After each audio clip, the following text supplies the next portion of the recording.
Welcome to How to Decorate from Ballard Designs, a weekly podcast all about the trials and triumphs of decorating and redecorating your home. I'm Caroline. I'm on the marketing team. And I'm Taryn, and I'm a product designer. I'm Liz. I head up the creative team. We're your hosts. Join the expert team at Ballard Designs for tips, tricks, and tales from interior designers, stylists, and other talents in the design world. Plus, we'll answer your decorating dilemmas at the end of each episode. We love answering your questions, so don't forget to email us at podcast@ballarddesigns.net.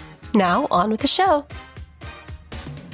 Okay, we're back for week 3 of the Carson Kressley mini-series. Of course, if you have not already listened to episodes 1 and 2 with Tom, Felicia, and the Junk Gypsies, then you got to go back and listen to those because you don't want to miss them. But before we get into the show, Carson, why don't you tell us about the delightful guest that you brought to chat with us? Oh, well, thank you so much. I would love to. I feel like we've, done City Chic with Tom, Felicia, and then we did Texas Boho with the Junk Gypsies. And now we're going back to New York City live from the set of Beat Bobby Flay. I had a little chat with my friend, the Iron Chef himself, Mr. Bobby Flay. And here's a little twist. On his podcast, he always cooks for his guest. He made me a pork chop, and it was delicious. It looks good. It was like beyond. Everything he makes is like just flavor explosion. But I actually dared to cook for Bobby in this episode. I actually baked. I'm more of a baker. If you know me, you know I'm Amish-adjacent. So I'm very good at the baking from my childhood in Pennsylvania with my almost Amish grandmothers. And we'll see what he thinks about my concoction. I was very impressed, Carson. Well, not only because you and Bobby have such a great repartee, but I did not know that you were a baker, so that was really fun to learn. And the pies looked beautiful. So, we talked about Bobby's own kitchens and how he likes to outfit them for entertaining. We talked about his the orange glow. So you'll have to watch out for that one. I loved that conversation because that is a topic that we talk about a lot on the podcast. And so I think we should just jump into the conversation. Yeah, let's eat. Make some noise for Bobby Flay, everybody. Woo! Yay, the crowd goes wild. welcome. Chef. Yeah, thanks for joining us. Food writer, television personality. But today we're going to talk about something that I don't think you've talked about on many podcasts, which is design. And I know you have an eye for design because you always compliment my tasteful outfits. And I know you know what good stuff is. And I've been to a couple of your homes and they're exquisite. So I just wanted to kick that off. Are you a design lover? And I am. What draws you to it? What do you love about it? Well, I mean, especially I guess in my home and in my restaurants, obviously they're incredibly important for happiness, right? I mean, when you think about restaurants, there's obviously the menu, which is important to me as a chef, of course, and the cuisine, et cetera. The food and the service obviously are the first thing that people think about, but design is just as important. Because not only do you want people to walk in and say, this is beautiful, this is cool, this is comforting, this is warm, this is exciting, or whatever it is, but you also want to make sure that people feel like they look good in the room too, which is something that I think sometimes restaurateurs don't think about. We do a handful of things to sort of guarantee that so that everybody feels good about themselves in the restaurant that they're in. Yeah. And what do you do? Because I think that's great takeaway for listeners in their own home. Because I've always heard don't paint your dining room like baby blue because it makes your food look green. And don't paint your dining room green because it makes your food look green also. Yeah. So what are some of the tricks? Lighting, color, etc. It's lighting. Lighting is a very, very, very important thing that doesn't get the headlines on the billboard, but it's so incredibly important. I mean, I've had restaurants like Bar Americain, for instance, that was in Midtown that had 1,500 light bulbs. You just didn't see most of them. And we created this base, we call it the orange glow. Mm-hmm. My restaurant, Brasserie B in Vegas, has it for sure. And everybody feels like they have the most perfect tan, and they feel it, and they enjoy themselves sitting in your dining room. They feel good about having people kind of glance at them across the room, and all that, all while they're dining on your food and drinking your cocktails, etc. And all those things that they either think about or don't think about subconsciously add up to the next day when they think about whether or not they had a good time. It's all part of it. Right. And they look good in their selfies. Like, lighting is important in that way, and they're going to promote the restaurant that way. Are you having your lunchtime bourbon? No, it does look that way. It's actually iced tea. We got what kind of tea is this? Moroccan mint tea from Shuka. Oh, wow. Yeah. Is that Shuka like Aisha Rare's Shukat? Aisha, oh, he's the best. Yeah. You got to watch, listeners. You got to watch Triple Threat and see Aisha and the whole team. Yeah. So, I think you're in the hospitality business first and foremost, and that's about making people feel comfortable or at ease or sexy or like they're in France, or your restaurant Amalfi in Las Vegas makes you feel like you're in Italy. So they're really transformative spaces. And I think the design, we always say we eat with our eyes first. I think when we go to a restaurant, we start the dining experience when we walk in the door. Yes, for sure. That's for sure. And I'm sort of in the design business adjacent, I like to say, because there's a woman named Olivia Jane who I partnered with. I helped sort of launch her design business, and she was working for David Rockwell, for like many years out of school. And I met her because she was designing my restaurants, and then I hired her to do one of my homes, and that's how we met originally. And at some point I said to her, like, when you're ready to go on your own, let me know and I'll help you launch your business. And so we launched that business about 3 years ago, and she's done just a great job. And so it's nice to have sort of, an in-house designer, because, I love projects like that. Right. And it's consistent, and she knows, I think if you have a vernacular or a lexicon of words that she totally understands. If you say, I want my restaurant to feel this way, she knows what you want. And your home, speaking of which, Bobby Flay has an amazing podcast. It's called Bobby on the Beat, I believe. Mm-hmm. It's very highly rated. And I had the pleasure of doing it. What's great about doing Bobby's podcast is you get to go to his apartment in Manhattan. Mm-hmm. And fabulous. The actual address is no, but it's a downtown. It's all the downtown coolness, and it is very chic. I would say it's like a mid-century Parisian, definitely a man's apartment with a lot of statement leather sofas and big, beautiful, like sculptural French. It almost looks like it was from like a beautiful hotel in France. That's the anchor lighting fixture in your living room. The most beautiful bathrooms you've ever seen. There is more marble in there than the Vatican. Every bathroom is a different stone. Yeah. Thank you. And I love vintage furniture also. I mean, it's where I gravitate towards. And do you actually go and search for that, or does your designer do that? No. Usually when we start a project, she comes over to my house, we open a bottle of wine, and in 4 hours we have a template for what we're about to endeavor. It's we go on first dibs a lot. I'm not going to lie. Okay. Right to the source.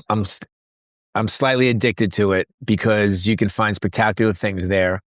And she's very resourceful, as being somebody who's in the interior design business. She has all kinds of resources in terms of, furniture, people to build things, mill workers, all those kinds of things. I mean, that's really truly the luxury that I have, is being her business partner, which is that her resourcefulness is really second to none. Right. Yeah, she knows where to get the good stuff. And usually what happens I want to like, she has all kinds of clients. She has some clients where they just say, just do it. Right. And she just picks, because they may not have confidence in their own taste and style as much as they think that she does, which is why a lot of times people hire a designer, and they'll, I'm thinking of one client in particular, and he's just is like, just let me know when it's ready. And she just goes out and buys stuff, and he gives her, somewhat of a budget. Right. And she buys and fills his house, and that's the end of it. I want to be involved in picking out every single thing. So, like, for instance, it could be, a dining room table, and she'll say, all right, for what you want, here's 5 ideas. Great. And she'll send me 5 ideas to look at. And if there's something that really strikes me, I'll be like, I like B. And then we'll buy it. Right. If there's nothing that I like, she'll give me 5 more the next couple of days. So it's like, it's a process, of rolling through it. Yeah, back to the drawing board. And when you're sourcing these antique pieces that you really resonate with, and I've seen in your home, do you actually go to some of the places? Like, have you been to like the Paris flea market? I know you're such a big traveler. Do you buy things when you're in Italy? I know that's a favorite place. I know you have a home in London. Are you out there looking? He sounds so fancy, doesn't he? But he's very modest, I promise. So fancy. Suburban. Yeah. But do you actually like to go to like flea markets? Like, have you been to any amazing destinations where you're like, this is a great design place to visit? Yeah. I actually have been to the Paris flea market.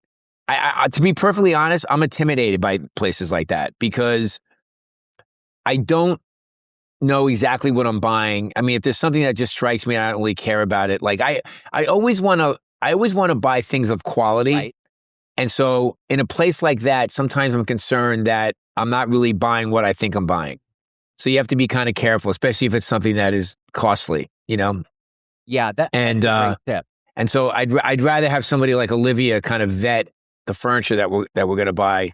It's like I think when you buy from some place that's reputable, like there's some confidence there, right? Whether it's a retail, store, or whether it's even like a place like First Dibs. Nothing's perfectly, nothing's perfectly safe, but for the most part, like a place like First Dibs has vetted their vendors, and they have reputations, right. And if they mess up once, they're done. So, right. I feel like if I'm buying a expensive chandelier from Norway, right, like it's really vintage. Yeah. You'll actually receive one. Oh, yeah. That exactly. Comes in the crate. Yes. I bought some exactly right. rugs in Morocco one time that never showed up. So there you go. Right. Of course. I have this whole list of questions. I was so prepared. What would you say in all of your travels is your favorite design city? I know you love Italy, but is that probably where you love the vibe the most? It's very interesting. I've been in love with Rome for a long time, but I don't look to Rome for a lot of design inspiration in my house. I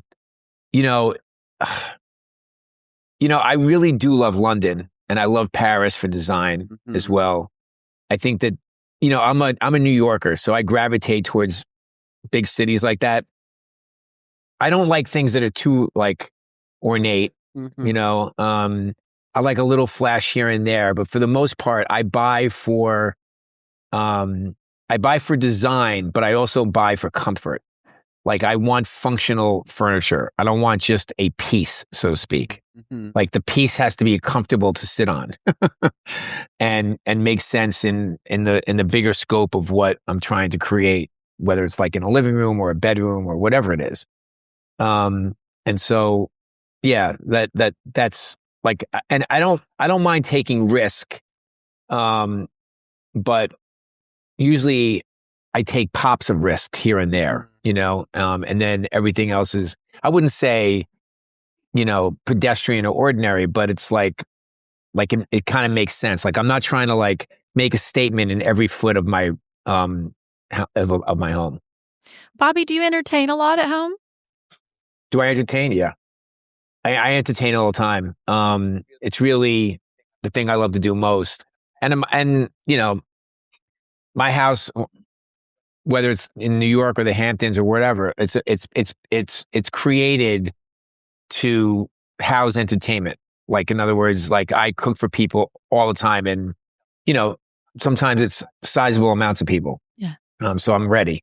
Right. This man is the ultimate entertainer, because I've visited him in LA and I've visited him in New York, and like, it's the first thing, you know, you're like, what would you like to drink? Oh, by the way, I'm making pizza in LA. And he was like in his backyard with the pizza oven. And then he came in with this beautiful pizza. And same in New York, the downtown apartment, you walk through a beautiful kind of French bistro inspired metal vestibule with antique glass and, you know, mirrored mercury glass walls. And then you're in the kitchen, which is a very handsome kitchen. But your spaces are all geared towards, again, hospitality and that graciousness of like, I'm going to make you feel so welcome because I made you this drink and this delicious food. And that's really, that's entertaining at its best. Truly. We've certainly talked a lot about kitchen design, but never from the point of view of a professional chef. So I'd be curious to hear how you might set up your kitchen differently. You know, not only knowing you're hosting lots of people, but just because you're in kitchens all the time. So does your kitchen at home look like, do you want it to be more of a restaurant kitchen or like a homey spot? It's a great question. In my New York apartment, I have an 18-foot island. It's very long because I want a lot of workspace, and it also doubles it as a place to like sit and have a casual meal or sit and have a drink or whatever it is. And then it kind of spills in without any walls into the dining room and the living room. So the dining room, the living room, and the kitchen are basically one big room without walls. And I like it that way because I can be cooking in the kitchen. I can be talking to people in the dining room. I can be talking to people in the living room, all from behind the island, which is really, really great. In my house in the Hamptons, I literally have a cafe in my kitchen. So there's bistro, there's like 3 tables. There's 3 separate tables like on the other side of my island that people sit at, like as if you're in a cafe. So, and people love it. We use it for breakfast a lot, and everybody kind of takes their own table, and we watch the news, and they open their computer, and it's almost like they're at some like French cafe somewhere in the south of France or something. It's fabulous. So my restaurant life has certainly inspired my home design for sure. Yeah. Do you like a white kitchen, a dark kitchen? What do you think about colors? My kitchen in the Hamptons, I built this house 15 years ago, and the walls are actually this sort of this kind of aqua color that I got from a design in a hotel out in the Hamptons that I just loved, and I asked them for the paint color, and it's been 15 years and it's really held up. And in fact, it's been copied a lot. People have told me like I've stole your paint color. That's fabulous. What do you know the color? Do you remember the color?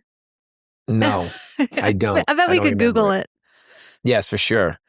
But it's it's definitely, it's taking, as I like to say, when I've gone on, hunts to buy a house or an apartment, you go out with your real estate broker and you're going from one place to the other. And when somebody really like, does something kind of risky to a bathroom or a bedroom or something, I always say like, God, why were they so opinionated about this? And because I know I'm going to have to change it. But there are certain ways to design things that most people are going to be happy with, but again, then it doesn't have the same personality of who you are. So I think it's a balance. Yeah. I think that's a balance everyone struggles with, but even people decorating their own homes because you want something bold, but not so bold you get tired of it. Yeah. Yeah, exactly. I also think that people design their homes too often with the thought process of, well, what about if we want to sell it one day? I don't think that's a good way to live. I think you should design it for the way you want to live in it. And then at some point, if you want to sell it, figure it out. But like, let somebody else figure it out. But I think that there's too much of like, sort of jumping to the next chapter of your life when you're just starting a new one. That's very true. Carson's collection has a bunch of entertaining wear, and I don't know if he showed you any of it yet, but not yet. I'm hearing a lot about it though. It's very equestrian inspired, but he has lots of sort of entertaining pieces, some like cheese boards and stuff. I'm curious if there are any, entertaining wear or items that you find are really helpful or useful when you're entertaining. Like, what are your go-to sort of pieces? I serve a lot of family style meals. Very rarely will I do a plated dinner in my house. First of all, I find it to be comforting to the guests, family style eating, because they can take as little or as much as they want of one particular thing, and maybe the opposite of something else. So family style is very, very much my go-to. I think like cool trays to kind of carry things around, food stuff or whatever it is. I think that's an item that isn't really thought about a lot when it comes to entertaining. That's kind of one of the first things I think about. Yeah, I love a good serving piece. Sorry, I was in like internet limbo, so now I'm back joining on my phone. I hope you can hear me clearly. Welcome back. Thank you so much. I missed you so deeply. I know we segued into the entertaining thing, and we're in the home stretch here. And speaking of that, I don't know if you guys know, but Bobby is also a lover of horses and has some of the most amazing race horses. He's been a Breeders' Cup winner. I don't know. Did you have a Derby horse, a Kentucky Derby horse as well? I've not had a Kentucky Derby horse, but I've won the Belmont Stakes. Major. And I had a horse run in the Belmont Stakes last year named Crudo. He didn't run that well, but it was really great for him to get there. Yeah, I love. Yeah, exactly. True story. I love horses. I love thoroughbreds. I have some in Kentucky, and I have some in England and France as well. And it really is it's a fantastic way for me to make an excuse to go visit them, in places where they are, because I love all those places, and it's nice to have that as part of my life. I get it. I do the same thing, but I go to Pennsylvania.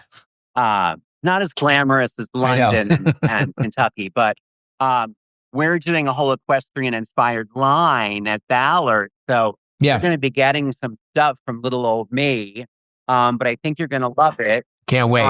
And I know you had some bits and pieces. You had a house in Saratoga. And for those who don't know the horse racing world, Saratoga is like where everybody goes in August in the United States for horse racing. That's the place, just like everybody comes to New York for tennis in September. And you had a home there that was very, I know your designer did it, and it was very on brand for Bobby Flay. It was handsome, comfortable. There was like a cigar room. But I think that had equestrian vibe. Did it have equestrian vibes? Yeah. Well, first of all, I mean, we were on the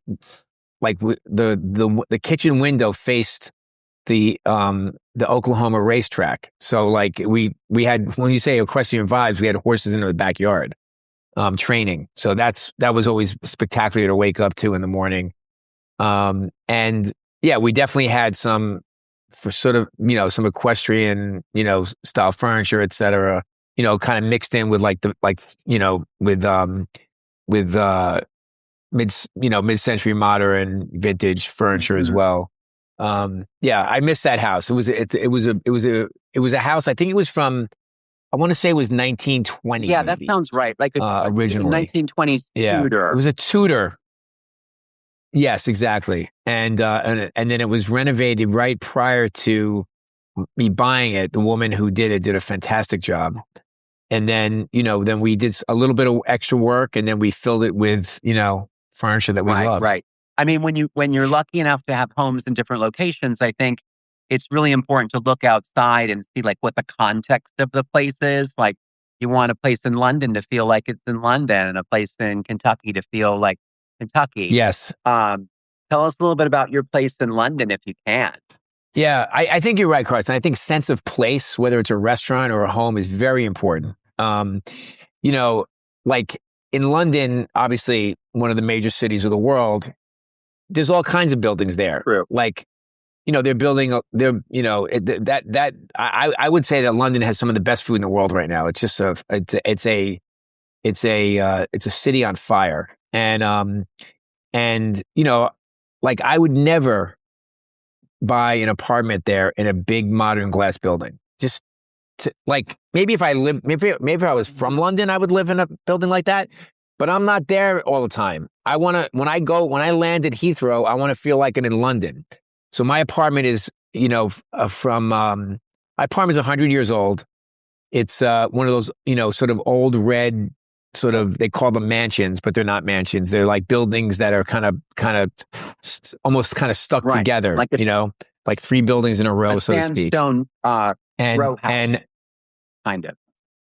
Right, exactly. You know, like with the red brick and, you know, beautiful moldings and things like that. But I you know, what I'm looking for in a case like that is I want the best of both worlds. I want the old charm and bones of this building, but I want things that work in the apartment. So I want the apartment to be renovated with, you know, sort of the, you know, modern things that work well. You know, that the shower is nice and the, you know, and the kitchen is functional and all those things inside this beautiful old London building. So yeah, that's the kind of thing I look for. No, that's great, because then you get, you know, the bones of the building, those moldings and the architecture give you all that character. And then you can make it totally modern if you want, or just layer in the generation and get all that interest that way. Speaking of London and the restaurant scene, and it's on fire, I mean, just because we have you, London restaurant picks, do you have any recommendations? I do. One of my favorite Middle Eastern restaurants in the world is a place called Berenjek, which is in Soho, in London. I go to a place called Scott's, which is an old school London place in Mayfair that a lot of local Londoners go to. It's very, very fun. Where else do I go? I mean, there's so many. There's a place called Brat, which is really fun in East London. I don't know. I mean, I'll send you my list. This is a great design place, but it's also, I think, has really good food. It's called the Broadwick Soho, and it's a very design-driven hotel. It's absolutely beautiful. It'll give you like Annabelle's vibe. Like it's like if your English grandma had a disco. It's what it looks like. And they have a delicious restaurant called like Dear Jackie, I think it's called, and right in the Theater District, and it's new-ish. And it's just a very, very beautiful place to stay in London. So there you have it, listeners. Yeah. Okay, one last question. Girls, do you have anything for Mr. Flay? My only question I wanted to ask is, if you two could cook for each other, what would you cook each other? For Carson? Yeah, for Carson. What would you cook Carson, and what would Carson cook for you? I think, you know, I would probably cook paella for Carson. Oh my goodness! Just because paella is one of my favorite dishes, and I always feel like you can feed the world with a pan of paella. And Carson, the one thing about Carson, like Carson is kind of like the paella of fashion. He's got a lot of things going on, but they all make sense together. And that's, you know, to me, that's Carson Kressley. Oh my gosh, that's my Robert Williams Flay. What a sweetheart! Thank you. If I could cook for Bobby, well, he probably doesn't want me actually cooking for him because I'm not super great at that. But what do you mean? You baked me 2 pies today. I'm a baker, and he Yes. I thought I needed to be extra nice because he was so gracious in giving up most of our lunch hour to do the podcast today. So last night I whipped up 2 Pennsylvania Dutch custard. They're like a pie with almost like a creme brulee kind of eggy custard filling. and one was strawberry. And Bobby, I went to Whole Foods and I bought you the expensive hothouse strawberries that actually taste like strawberries. So I did one of those. Thank you. And then I did a raspberry custard as well. And yeah, tell so the good. world, how were they, Bobby? Delicious, really delicious. I've only eaten the raspberry so far, but we're going to break into the strawberry right after this podcast because I have a bunch of very hungry pie-looking eaters in this room. So I did not know that you were a baker, Carson. That's incredible. Well, now you know. Asking for a pie. Bobby, we really appreciate you joining the podcast to chat with us.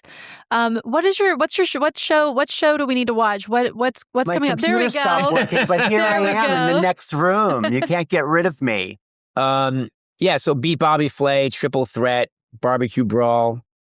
And listen to your podcast. podcast. Bobby on the Beat podcast. That's our new project, and it's going really, really well. Amalfi. There's a new show every Monday, 8:00 in the morning. All so right. Tune in. Subscribe. What about your restaurants? Oh, yeah. There's Amalfi. There's Brasserie B from Brasserie B in Amalfi at Caesar's Palace in Las Vegas. That's plenty. Bobby's Burgers, Gate A31. Okay. At the Atlanta airport. Okay, perfect. One of my favorites when in town. They scout from Atlanta. Thank you so much. Thank you. Thanks, guys. Big hugs. Appreciate it. See you later. Bye. See you guys. Well, that was delicious. Thank you so much to Bobby Flay for joining us today. And if my pies look delicious and delectable, as Bobby said they were, and you'd like to whip one up yourself, there's some recipes in the show notes. If you were inspired by anything we talked about today, literally anything at all, you have to check out my exclusive new collection with Ballard Designs. We've put links to all my favorite pieces right in the show notes. So thanks again and click away. Thanks for listening, everybody. I'll be back here again with the mini-series on the How to Decorate podcast with a very special guest and a great friend of mine, Miss Pat Altschul, spilling all the Southern sweet tea and sharing her Southern charms with all of us. And that's our show. You can find all of the show notes on our blog, howtodecorate.com/podcast. To send in a decorating dilemma, email your questions to podcast@ballarddesigns.net so we can help you with your space. And of course, be sure to follow us on social media at Ballard Designs. Don't forget to subscribe wherever you get your podcasts so you never miss an episode. And please leave us a review. We'd love to hear your feedback. Until next time, happy decorating.